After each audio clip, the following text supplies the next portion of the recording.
here today to talk about some mortgage. We're here with Maria Cimino from Clear Trust Mortgage. We want to talk about some mortgage tips that we found it useful for past clients. I want to ask Maria to introduce herself and give us a little bit of background. So, as Pedram said, my name is Maria. I work with Clear Trust Mortgages, which is part of DLC Group. I've been in the financing industry for close to 10 years, and I've been focusing on mortgages for about 5-6 years now. Excited to chat about mortgages today and see how we can help our mutual clients. Of course, of course. So first thing I want to talk about is we always have clients, they want to basically start the process of buying a house, and obviously the first step is about financial. But there are always some stuff that we have to explain to them, and obviously that's part of your job to tell them, okay, what are the things that you should do before you starting the process, or what are the things you do not have to do before you basically applying for mortgage, because those stuff may actually weaken your position or strengthen your position. So if you can explain a little bit about some stuff that you know. Of course. So there is a big misconception. A lot of people believe that when they do decide to buy a house, they need to talk to the realtor. Actually, you do need to talk to your mortgage advisor first, because first things first is the pre-approval process. You need to do a pre-approval to see how much you can qualify for in terms of a loan amount and what your purchasing capacity is. Now, another helpful tips would be to obviously not do such things such as quit your job, lease a new car, max out your credit card, or get a loan of any sort, because those things are going to be getting in the way of you qualifying for a mortgage. They will have to be taken into consideration when calculating the qualifying amount. So if there is a way to avoid doing that, I would strongly recommend that prior to applying for a mortgage, and also prior to closing on your purchase as well. Once you bought your house, you closed on it, you got your mortgage, then you can go ahead and do whatever you need to do, as long as, of course, you're financially comfortable with that.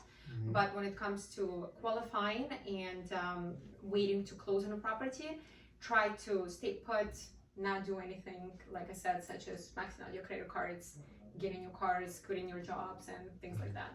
Absolutely. And of course, I'm sure you also faced that before, when we obviously first interview every single client, they're under impression that everything is fine with their credit, but there's always some surprises, some stuff that they don't even know. They think, for example, a car that they leased long time ago and it's closed, still it won't show in their credit, or it won't cause them any question or concern. Yeah. But as we obviously know, there's very small stuff that can basically cause question, and obviously may basically practically cause them problem. Right, which is another reason why pre-approval is so important, because during that process we do have a chance to review your credit report, and if there are any issues, we can address them in advance. So when the time comes for you to actually purchase a home and qualify for the actual mortgage, you won't have any credit issues. Things like closing your cell phone long time ago, and not, some people may have $1 outstanding on their bill which they forgot about, or they never got the bills, and now that's sitting there affecting your credit, bringing that score down just because it's already been sent to collections and you don't even know about it. And that often happens with utilities, or like I said, cell phone bills, internet bills, cable, and things like that, things that we don't normally think about on a daily basis. Also, if there is really anything else, any type of records on your file, those are the things that we can see, we can address, we can rectify them in a timely manner, and prepare you for actually going ahead and purchasing that property that you want. Absolutely. So also another thing I want to discuss today is about, first of all, that was a good reason to work with the mortgage broker.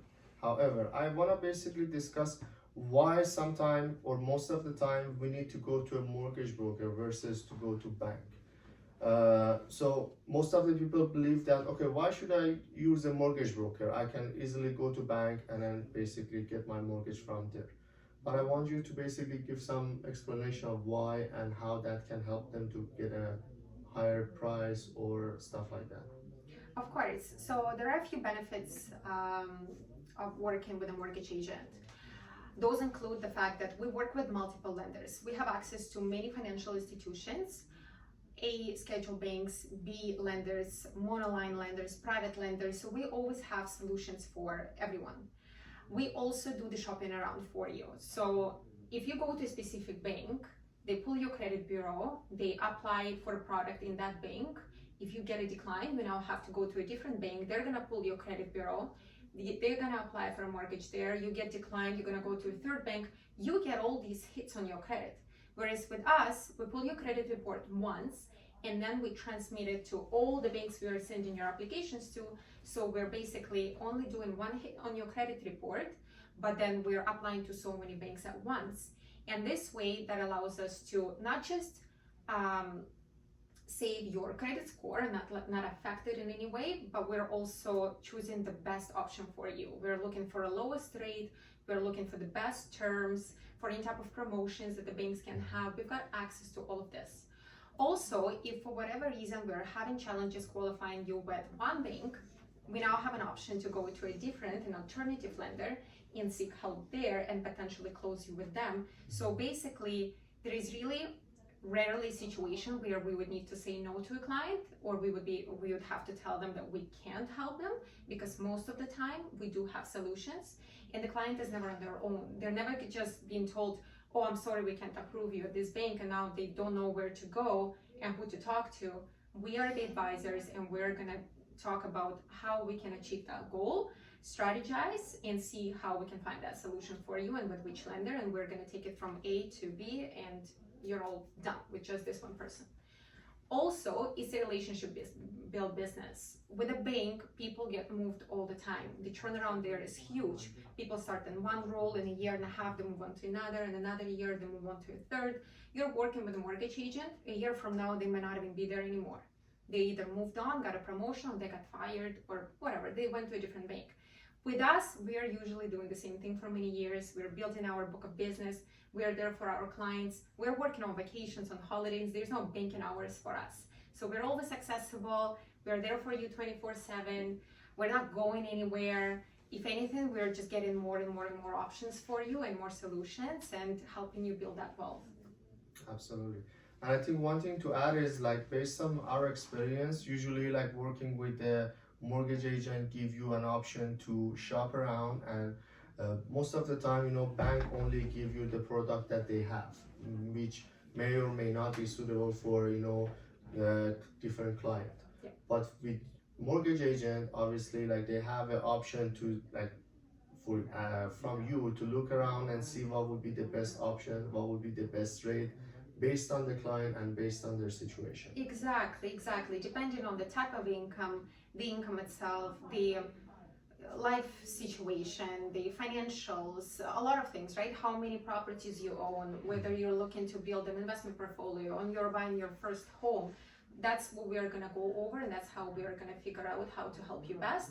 Because you'd be surprised, but different banks, they have different policies too, right? Lending policies, they have different rental policies, or they have different qualifying ratios, or they look at income differently. So yes, it's kind of standardized, but at the same time, like I said, different banks have different programs, different terms and policies in place. So it's very convenient to work with someone who has access to all of that, where we can actually, and we know them by heart most of the time. So just by chatting with you, I already have an idea of where you're gonna fit or which bank is gonna be the best option for you.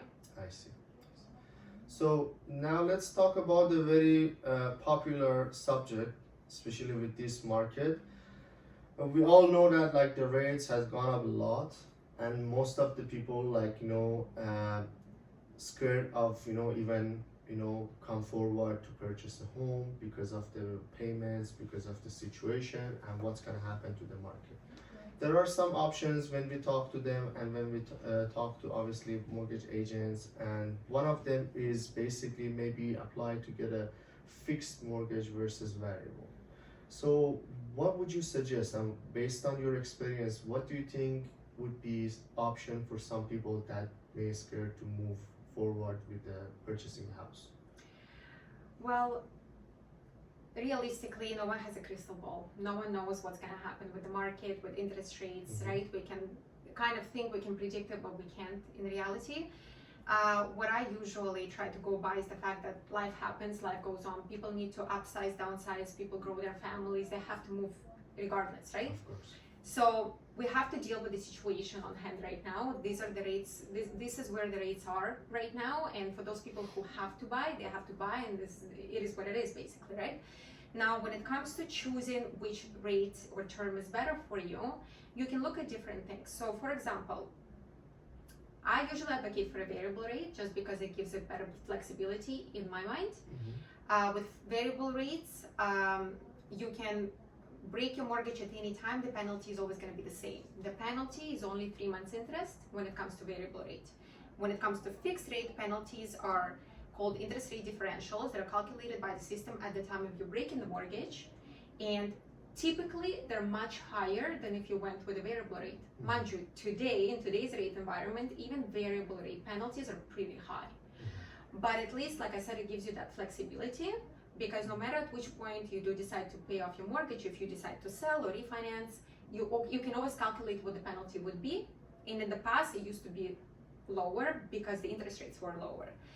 Now, right now, a lot of people are actually looking into short-term fixed rates. They're looking at 2, 3, 4, maybe maximum years fixed, because a lot of people got scared with what's called an adjustable rate. So adjustable rate, I know it's a lot of information. Adjustable rate is a type of I would say it's a type of a variable rate. It's basically a rate that also fluctuates with the prime rate, but the payment fluctuates as well. So a lot of Scotiabank clients have been faced with this issue where their mortgage payments started to go up significantly with each interest hike. Yes. Because what Scotiabank does is to preserve the amortization, to keep it on schedule. Yeah. They increase your payment as well with, so people have their mortgage payments almost doubled, if not more, since the rates started to go up, which is, a lot of people are not prepared for it, because when they were qualifying, they were qualifying on one payment, and now it's double that, so it's a big shock to the family. So a lot of people have been scarred by it, and because a lot of people don't know what the situation is and where this rate path is going to go, a lot of people have actually been going into fixed rates because they know that at least for the first 2-3 years, they're going to have a peace of mind. No matter where these rates are going to go, my payment is going to stay the same. Now, why they're going short term? Because everyone is hoping that eventually this whole situation will end and the rates are going to start to come down. Realistically, the fact that it's going to happen in 5 years, we are hoping it's going to happen sooner than that. So, like I said, full of hope, people are thinking that maybe if they go into 2, 3, 4 at the most year fixed, by then, by the time their term is almost over, the rates will hopefully have come down a little bit, so they can then either renew their mortgage at a lower rate, or they can refinance, go to a different bank, and take advantage of a lower rate as well. So they're kind of just going to sit on the sideline for 2, 3, 4 years, wait for all of this mess to be over, and then they're going to see what their options are, and potentially by then the rates are going to be lower, so they can, without paying any penalties, because the mortgage will mature by then, they can go ahead and take advantage of lower interest rates. Also, because the variable rates are relatively high right now, it's actually sometimes easier to qualify at a fixed rate, because fixed rates, 3, 4, 5 year fixed rates, they tend to be lower than current variable. So because we're qualifying at a contract rate +2, so you're qualifying at a lower rate, that means the qualifying payment is lower, so you can qualify for a higher loan amount. So sometimes it's almost like we just have to go with a fixed rate just because it increases our borrowing capacity. Of course. And then obviously, as you mentioned, we don't have a crystal ball to guess like what's gonna happen. But what I always tell to my client, your maturity time for the amortization, basically it's long period, and then your mortgage rate definitely will change. but your purchase price is only once. So maybe they should take advantage of the the market when it's a buyer market to buy with a good price, and then obviously there will be, like as you mentioned, some options to get a lower rate by getting a fixed mortgage, or maybe refinance or renew when it's the right time to maybe lower their rate and obviously get a good deal in this situation. Like they say, marry a house, date the rate, right? Exactly. No, that's true. And like I said, life goes on, right? Nothing is predictable in life. You never know where it's gonna take from one day to another. Life can change completely. Everything can go upside down. So people who need to sell, they sell. People who need to buy, they will buy, and they will deal with whatever situation is at the time. Of course, as long as you're comfortable with your mortgage payment. Because what I've also been seeing recently is a lot of people ambitiously going ahead and started looking for properties, and they're putting down offers, and then we're coming up with a commitment for them, and they look at what their mortgage payment is going to be. They're saying, oh my God, I can't afford that payment. Mm-hmm. But that's one thing you should have thought about before putting in offers, right? And working with the realtor and so on and so forth, because mortgage payments are high right now. Yeah. They're high. So. And we've seen like higher interest rate way before, but we're still way below that. But you always have to consider you cannot spend your entire money only on purchase, because there's usually like improvement you need to do and some backup, obviously, in case anything happen. But it's good to know where you're standing, because it helps you to make the right decision and obviously make your best choice in this time. So thank you so much, Maria, for your time. We will definitely bother you again with more questions. I would love to share that with my clients and my friend, and then hopefully they can use this information. If you have any question, feel free to reach out to us. We will talk again with Maria again, and we will basically consider any question you have related to mortgage. Thank you so much for your time. Thank you. Thank you.